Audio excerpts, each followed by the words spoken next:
ಕಲಬುರಗಿಯ ಅಪರ ಪ್ರಾದೇಶಿಕ ಆಯುಕ್ತರಾದ ಇಲಿಯಾಸ್ ಅಹಮದ್ ಇಸ್ಮಾದಿ ಅವರು ಕಂದಾಯ ಇಲಾಖೆಯಲ್ಲಿನ ಅನುಚಿತ ಜಾತಿ ಸಿಬ್ಬಂದಿಗಳು ಮತ್ತು ಅಧಿಕಾರಿಗಳಿಗೆ ಕಿರುಕುಳ ನೀಡುತ್ತಿದ್ದಾರೆ ಎಂದು ಭೀಮ್ ಆರ್ಮಿಯ ರಾಜ್ಯ ಅಧ್ಯಕ್ಷ ಎಸ್ ತಾವ್ಡೆ ಆರೋಪಿಸಿದರು. ಕಲಬುರಗಿಯ ಪತ್ರಿಕಾ ಭವನದಲ್ಲಿ ಕರೆದ ಸುದ್ದಿಗೋಷ್ಠಿಯನ್ನು ಉದ್ದೇಶಿಸಿ ಮಾತನಾಡಿದ ಅವರು, ಅಪರ ಪ್ರಾದೇಶಿಕ ಆಯುಕ್ತರಾದ ಇಲಿಯಾಸ್ ಅಹಮದ್ ಇಸ್ಮಾದಿ ಅವರು ಉದ್ದೇಶಪೂರ್ವಕವಾಗಿ ಅನುಚಿತ ಜಾತಿ ಸಿಬ್ಬಂದಿಗಳಿಗೆ ಅಧಿಕಾರಿಗಳಿಗೆ ಕಿರುಕುಳ ಕೊಡುತ್ತಿದ್ದು, ಈ ಬಗ್ಗೆ ತನಿಖೆ ನಡೆಸಿ ಕ್ರಮ ಕೈಗೊಳ್ಳಬೇಕು ಎಂದು ಜಿಲ್ಲಾಧಿಕಾರಿಗಳಿಗೆ ಮನವಿ ಮಾಡಿದರು.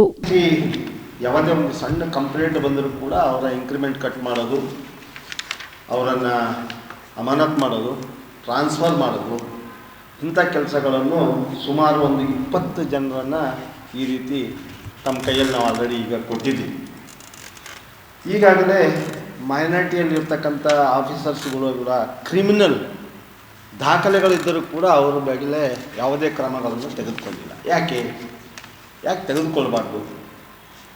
ಜಾತಿ ತಾರತಮ್ಯ ಮಾಡ್ತಾ ಇದ್ದೀರಾ? ಇದು ಸರಿ ಅಲ್ವಲ್ಲ?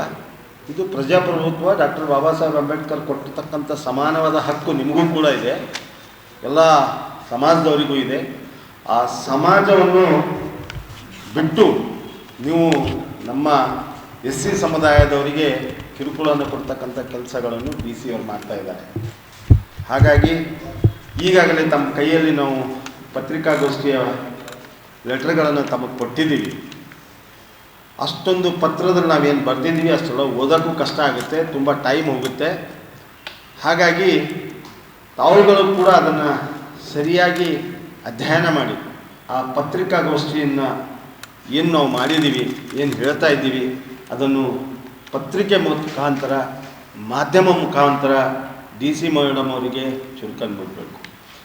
ಯಾರನ್ನ ಮೇಲೆ ಕ್ರಮ ತಗೊಂಡ್ಕೊಂಡಿಲ್ಲೋ ಈಗಾಗಲೇ ನಾವು ಅವರಿಗೆ ಪತ್ರ ಕೊಟ್ಟಿದ್ದೀವಿ. 8 ದಿವಸದಲ್ಲಿ ನಮ್ಮನ್ನು ತಿರುಗಿ ಅದನ್ನು ಉತ್ತರಗಳನ್ನು ಕೊಡಬೇಕು ಅಂತ. ಈಗಾಗಲೇ ಅವ್ರು ನಮ್ಮನ್ನು ಭೇಟಿ ಕೂಡ ಆಗಿಲ್ಲ.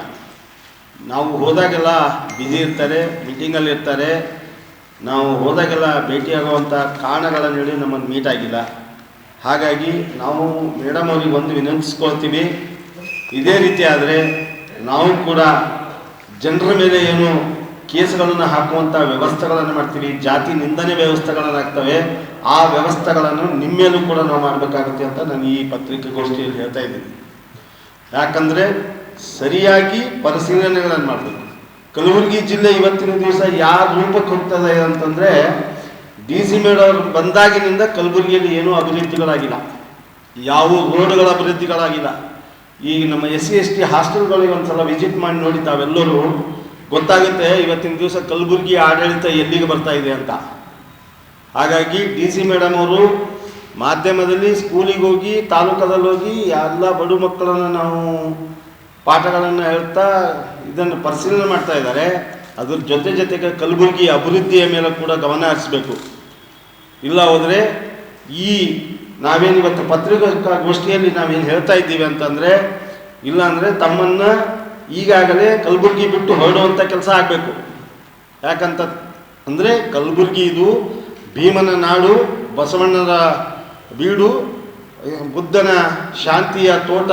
ಇಲ್ಲಿ ಇರ್ತಕ್ಕಂಥ ಇಂಥ ಒಂದು ನಾಡಿನಲ್ಲಿ ತಾವು ಈ ಜಾತಿ ನಿಂದನೆಗಳನ್ನು, ನಾವು ಡಾಕ್ಟರ್ ಆಗಬೇಕು ಅಥವಾ ಇಂಜಿನಿಯರ್ ಆಗಬೇಕು ಅಂತಂದರೆ ಯಾವ ಅಕಾಡೆಮಿಗೆ ಹೋಗಬೇಕು, ಯಾವ ರೀತಿಯಾಗಿ ನಾವು ತರಬೇತಿಯನ್ನು ಪಡ್ಕೊಳ್ಬೇಕು ಅನ್ನೋಂಥದ್ರ ಮಾಹಿತಿನ ನಿಮಗೆ ನೀಡ್ತಾ ಇದ್ದೀವಿ.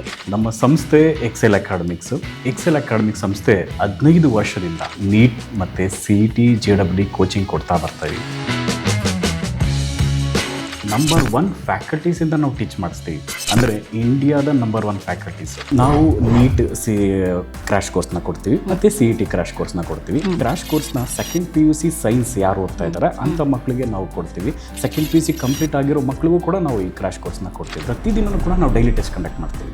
ಅದು ಇವತ್ತೇನು ಪಾಠ ಆಗಿದೆಯೋ ನಾಳೆ ಡೈಲಿ ಟೆಸ್ಟ್ ಕೊಡ್ತೀವಿ. ನಮ್ಮ ಎಕ್ಸೆಲ್ ಅಕಾಡೆಮಿಲಿ ಒಂದು ವಿಶೇಷತೆ ಏನಂದರೆ, ಒಂದೇ ಕಡೆ ಹಾಸ್ಟೆಲ್, ಒಂದೇ ಕಡೆ ಕೋಚಿಂಗ್. ಮಕ್ಕಳು ಒಂದು ಸತಿ ಕ್ಯಾಂಪಸ್ಗೆ ಎಂಟ್ರಿ ಆದರೆ ಅವ್ರ ಕೋರ್ಸ್ ಮುಗಿಸ್ಕೊಂಡೇ ಆಚೆ ಹೋಗಬೇಕು. ಆ ಥರ ವ್ಯವಸ್ಥೆ ಮಾಡಿರ್ತೀವಿ. ತೆಲಂಗಾಣ, ಆಂಧ್ರ, ಡೆಲ್ಲಿ ಆ ಕಡೆಯಿಂದ ಕರೆಸಿ ನಾವು ಫ್ಯಾಕಲ್ಟೀಸ್ನ ನಂಬರ್ 1 ಫ್ಯಾಕಲ್ಟೀಸ್ನ ಟೀಚ್ ಮಾಡಿಸ್ತೀವಿ. ಎಕ್ಸಾಮ್ಗೆ ಹೋಗೋಕ್ಕಿಂತ ಮುಂಚೆ ಮಾದರಿ ಎಕ್ಸಾಮ್ನ ಒಂದು 15-20 ಎಕ್ಸಾಮ್ ಕೊಡ್ತೀವಿ ನಾವು.